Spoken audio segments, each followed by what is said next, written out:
Hello student, তোমাদের প্রত্যেককে welcome তোমাদের পছন্দের ইউটিউব চ্যানেল ঘোষ কম্পিউটার একাডেমিতে। আমি সুকান্ত ঘোষ শুরু করছি অপারেটিং সিস্টেম থেকে 9 নম্বর ক্লাস। আর এই 9 নম্বর ক্লাসটা কিন্তু আমাদের 4 নম্বর অধ্যায়ে 2 নম্বর পার্ট।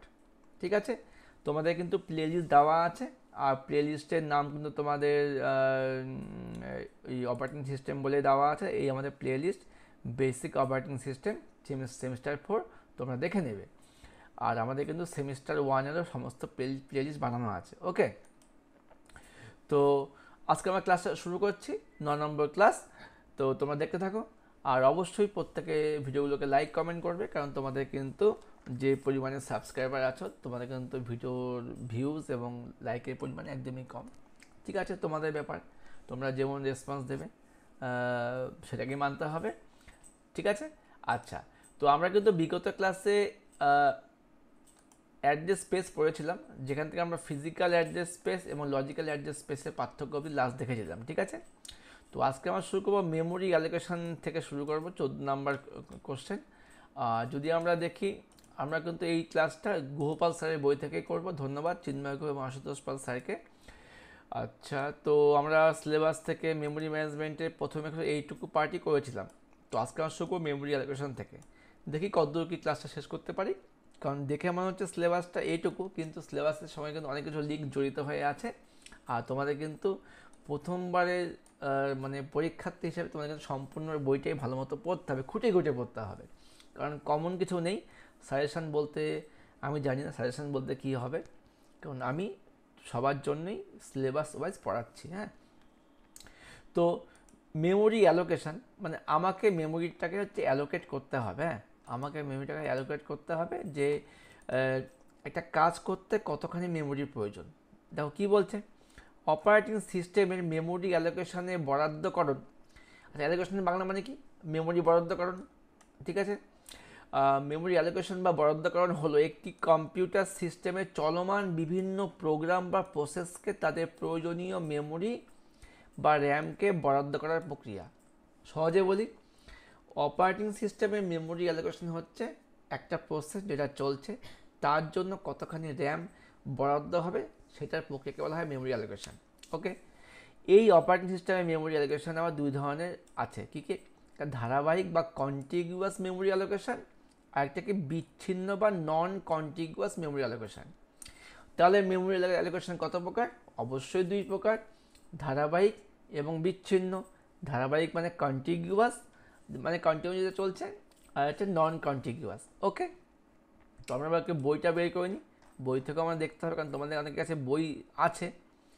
তো একটু ওয়েট করে বইটা বের করে নিই। পেয়ে গেছে। আচ্ছা,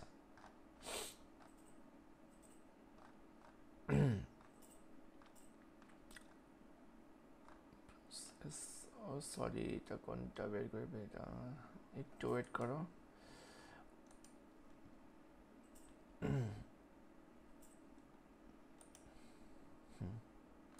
আমরা বের করে নিয়েছি বইটা।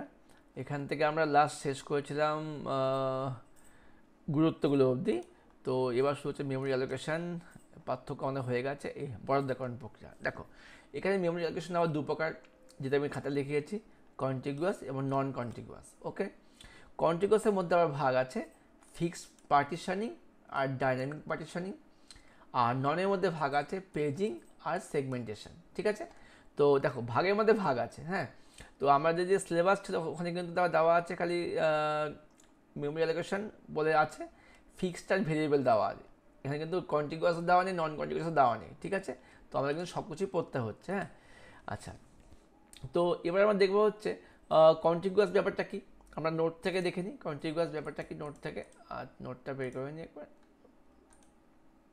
ওকে, আচ্ছা, কী বলেছে কন্টিগুয়াস মানে হচ্ছে ইহা হলো এমন একটি মেমোরি অ্যালোকেশনের পদ্ধতি যেখানে প্রত্যেকটি প্রসেসকে মেইন মেমোরি বা র্যামের একটানা অবিচ্ছিন্ন জায়গা বা ব্লক বরাদ্দ করা হয়। তার মানে হচ্ছে এটা একটা এমন পদ্ধতি যখন যে কোনো কাজ হচ্ছে তাকে কিন্তু এক নাগারে ব্লক দিয়ে যাচ্ছে। এই 10 MB, 5 MB, 6 MB প্রত্যেকে একটানা একচেটিয়াভাবে জায়গা দিয়ে যাচ্ছে। এটা হচ্ছে কন্টিগুয়াস, যে যেভাবে আসছে পরপর তাকে জায়গা দিয়ে যাচ্ছে। ওকে, এরা বৈশিষ্ট্য কী আছে? 1 নম্বর বৈশিষ্ট্য দেখে না, মেমোরি বরাদ্দ একটানা বা একক ব্লকে করা হয়, পরপর করা হচ্ছে। নাম্বার 2, একটি প্রসেস মেমোরির একটি নির্দিষ্ট পয়েন্ট থেকে শুরু করে একটানা নির্দিষ্ট জায়গা দখল করে রাখে। যদি আমার এতখানি জায়গা থাকে, এখান থেকে শুরু করে একটানা জায়গা দখল করতে করতে চলে যাচ্ছে। ওকে, এবার স্টার মার্কে লেখানো আছে কন্টিগুয়াস মেমোরি অ্যালোকেশন আবার 2 প্রকার। আমরা আমরা এই কিন্তু বইয়ের চার্ট থেকে দেখে নিয়েছি কী কী। একটা fixed partitioning memory allocation, number 2 কী আছে, ভেরিয়েবল বা ডাইনামিক পার্টিশনিং মেমোরি অ্যালোকেশন। এগুলো সম্বন্ধেও আসবো, ওয়েট করো, বুঝতে থাকো। হ্যাঁ, আর যেখানে বুঝছো না তোমাদের একটা প্লাস পয়েন্ট হচ্ছে অনলাইন তোমাদের স্যার ভিডিও দেওয়াই আছে, তো তোমরা স্টপ পজ করে আবার রিওয়াইন্ড করে শুনতে পারো। যতবার শুনবে পাশাপাশি বই দেখবে, তোমার কিন্তু পরে মানে শুনতে শুনতে মুখস্থ হয়ে যাবে।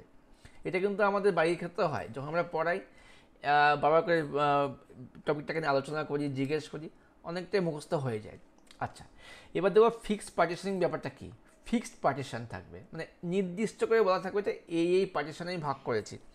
আমার জায়গায় 10 MBর জায়গা থাকে, আমি 2 MB করে 5টা ভাগ করে রাখতে পারি, এগুলো ফিক্সড পার্টিশনিং। কী বলছে সংজ্ঞার মধ্যে, এই মেমোরি অ্যালোকেশন স্কিম সাধারণত প্রধান মেমোরি বা র্যামের নির্দিষ্ট আকারের ছোট ছোট স্কিম বা ব্লকে ভাগ করা হয়, যেখানে প্রত্যেকটা ব্লকের সাইজ সেম থাকে। তো আমি যদি আমার বই থেকে দেখি ফিক্সড পার্টিশন দেওয়া আছে, কন্টিগুয়াসের ক্ষেত্রে কী হচ্ছে। আচ্ছা, একবার একটা ছবি দেখে নিই আমার কন্টিগুয়াসে কী হচ্ছে। এখানে তিনটা আছে প্রসেস 1, প্রসেস 2, প্রসেস 3। এইভাবে আমাদের মেমোরি আমার কয়েকটা ব্লক আছে, block 1, block 2, block 3, block 4, block 5। এই তিনটা প্রসেস দেখো কী করলো, একচেটিয়াভাবে যে যা পারলো নিয়ে নিলো। যেমন P1 ব্লক 2কে নিলো, P2 ব্লক 3কে নিলো, P4 ব্লক 4কে নিলো। এই করে কী হলো, আমার 1 আর 5 কিন্তু ফাঁকা থেকে গেল, মানে একচেটিয়াভাবে ইচ্ছামতোভাবে নিয়ে নিল। বুঝতে পারলে, এটা হচ্ছে ধারাবাহিক মেমোরি বরাদ্দকরণ গেল। হ্যাঁ, আচ্ছা, এর ভাগ আছে ফিক্সড আর কি আছে ফ্লোটিং। তো আমরা ফিক্সডে তো সংজ্ঞা নোট থেকে পড়ে ফেললাম। এবার দেখো ফিক্সডে কী কী বৈশিষ্ট্য আছে। হ্যাঁ, আচ্ছা, বৈশিষ্ট্যগুলো আমরা আমরা নোট থেকে পড়বো, একবার দেখে নিই। আচ্ছা,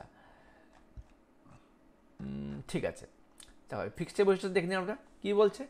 নাম্বার 1, মেমোরিগুলি আকার বা সাইজ আগে থেকে ফিক্স থাকে। ঠিক আছে, প্রত্যেকটা প্রসেসকে মেমোরি একটি একক ধারাবাহিক পার্টিশনে বরাদ্দ করা হয়। নাম্বার 3, একটি পার্টিশন একটি প্রসেস চলতে পারে। ওকে, তার মানে এখানে আগে থেকে সাইজ ফিক্স করে দেওয়া থাকবে, 5টা ভাগ 6টা ভাগে নির্দিষ্ট সাইজ দেওয়া থাকবে। এবার পার্টিশনগুলোতে কি মানে ধারাবাহিকভাবে মানে বরাদ্দ করা হয়ে থাকে। আর 3 নম্বর কি, পার্টিশনগুলোতে কি একটা পার্টিশনে একটা কাজ চলবে। এই যে আমার এখানে ছবিটা ছিল, এখানে একটা পার্টিশনে কি একটা কাজ চলবে না, এই ব্লক 1-এ একটা কাজ হবে, ব্লক 2-তে একটা কাজ হবে, একই ব্লকে কিন্তু 2-3টা কাজ হবে না। ওকে, আচ্ছা, এবার তো সুবিধা কি আছে ফিক্সড পার্টিশনের ক্ষেত্রে। এক্ষেত্রে মেমোরি ম্যানেজমেন্ট খুব সহজ হয়। কারণটা কি, কারণ কোনো জটিল অ্যালগোরিদম বা ডেটা স্ট্রাকচারের প্রয়োজন হয় না। দেখো ফিক্সড করে দেওয়া আছে, মেমোরি বরাদ্দকরণ খুব সহজে হবে, কোনো জটিল মানে মানে কাজের কোনো দরকার নেই। নাম্বার 2, 1 হলো 2 নাম্বার, এক্ষেত্রে মেমোরি অ্যালোকেশন এবং ডি অ্যালোকেশনের জন্য খুব কম কাজ করতে হয়, ফলে ওভারহেড কম হয়। মানে এক্ষেত্রে কি হয়, মেমোরি যে আমি জায়গাটা বরাদ্দ করলাম, কাজ শেষ, মেমোরিটা ফাঁকা করে দিলাম, এটা খুব সহজে হয়, যাতে হচ্ছে ওভারহেড কম হয়, মানে ওভারবার্ডিংটা কম হয়ে যাবে। বুঝতে পেরেছি আমরা সুবিধা। এবার দেখবো অসুবিধা। কি অসুবিধা আছে, অনেকগুলো অসুবিধা আছে। কি অসুবিধা দেখি, ব্লকগুলি আকার নির্দিষ্ট হওয়াতে কোনো বড় প্রসেসের জায়গা বরাদ্দ করা যায় না, একে বলা কি এক্সটার্নাল ফ্র্যাগমেন্টেশন বলে।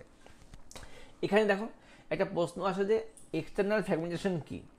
যেটা এক্সটার্নাল ফ্র্যাগমেন্টেশন ওটা কিন্তু আবার ফিক্সড পার্টিশনে অসুবিধা। দেখো এক্সটার্নাল ফ্র্যাগমেন্টেশন হচ্ছে বাংলা মানে কি বলবো, আভ্যন্তরীণ সমস্যা, না সরি মানে মানে বাহ্যিক সমস্যা। কি হচ্ছে, আমার জায়গা আছে 10 MBকে 5টা ভাগে ভাগ করা হচ্ছে 2 MB 2 MB করে। এমন একটা কাজ আসলো যেটা 3 MBর কাজ, তো ওটা 2 MB পার্টিশনে গেলে তো জায়গাটা ছোট হয়ে গেল না। সেক্ষেত্রে এটাকে বলা হচ্ছে বাহ্যিক অসুবিধা বা এক্সটার্নাল ফ্র্যাগমেন্টেশন। বুঝতে পেরেছি। নাম্বার 2, ব্লকগুলি আকার নির্দিষ্ট হওয়াতে ছোট প্রসেসের ক্ষেত্রে কিছু অংশ অবশিষ্ট থেকে যায়, যেটা অব্যবহৃত অবস্থা থাকে, যাকে বলা হচ্ছে ইন্টারনাল ফ্র্যাগমেন্টেশন। তাহলে এক্সটার্নাল কী হলো, এই যে আমার বোতলটা আছে ভর্তি হয়ে গেল কিন্তু সাইজটা আরও বেশি, তার মানে কিছু কাজ জায়গা পেলো না, ওটা হলো এক্সটার্নাল ফ্র্যাগমেন্টেশন। আর ইন্টারনাল ক্ষেত্রে কী হচ্ছে, বোতলটা এইটুকু আছে, আমার হাফ ভর্তি করলাম, হাফ জায়গা ফাঁকা থেকে গেল, তারপরে আমার আভ্যন্তরীণ একটা জায়গা ফাঁকা থেকে গেল, যাকে বলছে ইন্টারনাল ফ্র্যাগমেন্টেশন। খুব সহজ, এগুলো কিন্তু পড়বে, অবশ্যই পড়তে হবে, আর মানে দাগিয়ে দাগিয়ে পড়ো, লিখে লিখে পড়ো। আচ্ছা, ওকে। নাম্বার 3, মেমোরি এর প্রত্যেকটি ব্লক নির্দিষ্ট আকারে হওয়ার জন্য মেমোরিতে একসাথে কতগুলো প্রসেস থাকে তা সীমিত হয়ে যায়। ওকে, এবার দেখো 17 নম্বর প্রশ্ন, ভেরিয়েবল বা ডাইনামিক পার্টিশনিং বলতে কী বোঝো? তাহলে আমাদের চারটা দেখলাম, ফিক্সড পার্টিশন কি, এবার ডাইনামিক পার্টিশনিং বলতে কী বোঝে দেখে নিই। আচ্ছা, এবার বই থেকে বের করে নিই। এই হলো ডাইনামিক পার্টিশনিং। আচ্ছা, দেখে নিই এবার কী আছে। এই ধরনের মেমোরি অ্যালোকেশন পদ্ধতিতে কোনো মেমোরি কোনো স্থির বা পার্টিশনে থাকে না। দেখো, তার মানে স্থিরের ক্ষেত্রে স্থির ভাগ থাকবে, ডাইনামিকের ক্ষেত্রে কোনো স্থির পার্টিশন থাকে না, বরং প্রসেসের প্রয়োজনীয় অনুযায়ী মেমোরি ব্লক বরাদ্দ করা হয়। তার মানে কোনো ফিক্স ভাগ করা নেই, যদি 10 MB কাজ আছে, 5 MB কাজ আছে, যার জন্য যেমন জায়গা প্রয়োজন তার জন্য তেমন জায়গা দেওয়া হয়, তবে এটা কিন্তু একটা সুবিধা আছে, তাই না? আচ্ছা, এবার এর বৈশিষ্ট্য কী আছে, তাহলে বুঝতে পারতো ফিক্সড আর ডাইনামিকের পার্থক্যটা কী। আচ্ছা, নাম্বার 1 কী বলছে বৈশিষ্ট্য, মেমোরিকে আগে থেকে নির্দিষ্ট খণ্ডে ভাগ করা যায় না। একদম ঠিক, যখন এটি প্রক্রিয়া আসে তখন তার প্রয়োজন অনুযায়ী মেমোরিকে ব্লকে বরাদ্দ করা হয়। নাম্বার 2, এই পদ্ধতিতে প্রতিটি প্রক্রিয়াকে মেমোরি একটি একক সংলগ্ন ব্লকে রাখা হয়। প্রক্রিয়াটি শুরু থেকে শেষ পর্যন্ত মেমোরির একটি অবিচ্ছিন্ন অংশ দখল করে রাখে। এই হচ্ছে বৈশিষ্ট্য। দেখো, তোমার যদি বৈশিষ্ট্য মুখস্থ না করো, যে সুবিধা অসুবিধা পড়ো, তাও কিন্তু বৈশিষ্ট্য হয়ে যাবে, এটা কিন্তু মানে বুদ্ধি করে পড়বে। আর এই যে আমি বৈশিষ্ট্য বললাম, এর মধ্যে কিন্তু সুবিধাও আছে অসুবিধাও আছে, একটু বুদ্ধি করে ভাবো, অবশ্যই বের করতে পারবে। আচ্ছা, নাম্বার 3 কী বলছে, এই প্রক্রিয়ার জন্য বরাদ্দকৃত মেমোরি ব্লকের আকার সেই প্রক্রিয়ার প্রকৃত মেমোরি চাহিদার উপর নির্ভর করে। ঠিক আছে, এবার দেখো অসুবিধা কী আছে ডাইনামিকের ক্ষেত্রে। কী অসুবিধা বলছে, যেহেতু প্রসেসগুলিকে প্রয়োজন অনুযায়ী মেমোরিতে বরাদ্দ করা হয়, তাই কোনো ইন্টারনাল ফ্র্যাগমেন্টেশন নেই। ভালো করে বোঝো, যেহেতু যার জন্য যেমন জায়গা প্রয়োজন তাকে তেমন জায়গা দেওয়া হয়, তাই কোনো জায়গায় বেঁচে আছে বা নষ্ট হচ্ছে এই ব্যাপারটা নেই। ঠিক আছে। নাম্বার 2, যেহেতু নির্দিষ্ট আকারে কোনো ব্লক নেই, তাই বড় প্রসেসেরকে খুব সহজে জায়গা দেওয়া হয়। অবশ্যই কোনো মানে পার্ট করা নেই, যে কোনো প্রসেস চলে আসতে পারছে। নাম্বার 3, বেশি সংখ্যক প্রসেসকে মেমোরি বরাদ্দ করা হয়, যাতে একসঙ্গে অনেকগুলো প্রসেস আসতে পারে, সেটা মেমোরিকে বরাদ্দ করা। কারণ আমার কোনো নির্দিষ্ট ভাগ নেই, অনেকগুলো প্রসেস আসতে পারে, কারণ আমাদের জায়গায় অনেক গ্যাপ থাকবে না, এটা হচ্ছে ব্যাপার। এবার তাহলে অসুবিধা কী আছে, অসুবিধার মধ্যে আছে মেমোরি বরাদ্দ এবং মুক্ত করার প্রক্রিয়াটি ফিক্সড সাইজ পার্টিশনিং থেকে জটিল হয়। ফিক্সডে কী হচ্ছে, পার্ট পার্ট করা আছে, কাজ শেষ, গল্প শেষ। আর এক্ষেত্রে যদি কোনো ফিক্সড সাইজে পার্টিশন নেই, তো মেমোরি মানে অ্যালোকেটটা তো খুব সহজে হচ্ছে, কিন্তু ওকে যে আমি মানে রিলিজ করবো, ওই কাজটা খুব টাফ হয়ে যাচ্ছে। মানে সেক্ষেত্রে মনে করো একটা কাজ এখানে, একটা কাজ এখানে, একটা কাজ এখানে আছে, এবার যখন এ ফাঁকা হয়ে গেল তখন যে আমার মেমোরিটা বাড়বে, এক্ষেত্রে একটা সমস্যা তৈরি হয়। নাম্বার 2, মেমোরিতে অনেক ছোট ছোট খালি ব্লক তৈরি হতে পারে, যা একসঙ্গে আরও বড় প্রসেসের জন্য পর্যাপ্ত ব্লক পাওয়া যেতে পারত। এই পদ্ধতিকে বলা হয় এক্সটার্নাল ফ্র্যাগমেন্টেশন। মানে হচ্ছে আমার একটা ব্লক চলছে, মনে করো আমার এখানে 100 MB জায়গা আছে, কোনো ব্লক আছে, কোনো একটা জায়গায় 10 MB কাজ হচ্ছে, 50 MB কাজ হচ্ছে, আবার 5 MB কাজ হচ্ছে। আমার হয়তো আগে 10 MB কাজটা শেষ হয়ে গেল, ওটা যারা জায়গা তোমাকে দেবে তা কিন্তু করছে না। ঠিক আছে, এটাই জন্য কিন্তু একটা এক্সটার্নাল ফ্র্যাগমেন্টেশন হতে পারে। তো আরেকটা, আচ্ছা, এই হচ্ছে আমাদের কন্টিগিউয়াস মেমোরি অ্যালোকেশন। তাহলে আমরা বুঝতে পারলাম ভালো মতো, অবশ্যই বুঝতে পেরেছি, না পারলে আরেকবার দেখে নাও, অবশ্যই খুব ভালো মতো বুঝতে পারবে। আমি কিন্তু দেখো খুব নিজের ভাষা সহজভাবে বলছি, কোনো কঠিন ভাষা কিন্তু বলছি না। তোমার যদি বইয়ের ভাষা দেখো অনেকটা হলেও একটু কষ্টকর হবে, কিন্তু আমি কিন্তু আমার মতো করে সহজভাবেই বলছি। তাই একটু কষ্ট করে বোঝার চেষ্টা করো আর একটু পড়াশোনা করো, হ্যাঁ, তাহলে কিন্তু এই ভিডিওগুলো বানানো সার্থক হবে। এবার আমরা দেখবো হচ্ছে কি দেখবো, নন কন্টিগিউয়াস,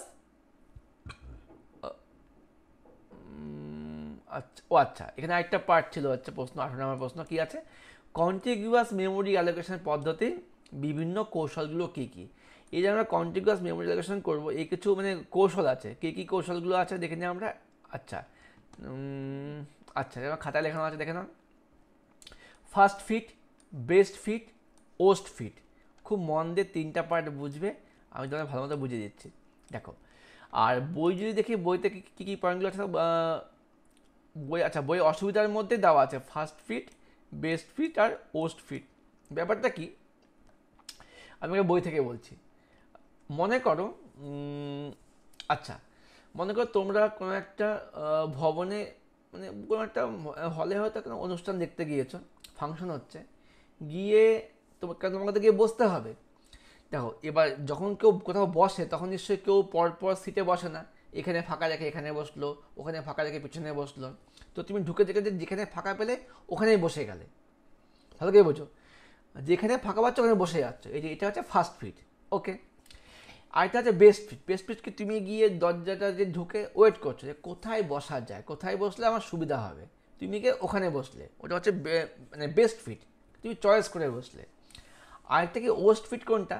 ওস্ট ফিট হচ্ছে তুমি হয়তো এক জায়গায় এমন জায়গায় বসলে যেখানে তোমার বসাটা না বসলেও মানে ভালো হতো, মানে তোমার ওখানে বসে অ্যাডজাস্টমেন্টটা ঠিকমতো হচ্ছে না, ওটা হচ্ছে ওস্ট ফিট। তো ডেটাগুলোর ক্ষেত্রে কিন্তু এইভাবে হয়, যখন মেমোরিতে কোনো একটা প্রসেস আসে, যখন প্রসেসটা হচ্ছে যে কোনো জায়গায় বসে পড়ে, ওটা ফার্স্ট ফিট, ঠিকমতো বুঝে শুনে বসতে, মানে প্রসেসটা যদি কাজ করে তাহলে ওটা হচ্ছে বেস্ট ফিট, আর লাস্ট হচ্ছে ওস্ট ফিট। দেখো বইতে কী লেখা আছে, মেমোরির শুরু থেকে খালি ব্লকগুলি স্ক্যান করে। মানে একটা কাজ যখন আসলো, শুরুতে দেখে যে কোনটা খালি আছে, স্ক্যান করলো এবং প্রথম যে ব্লকটা ফাঁকা পাচ্ছে ওখানে কিন্তু বরাদ্দ করা হলো। এটা হচ্ছে একটি দ্রুততম অ্যালগোরিদম।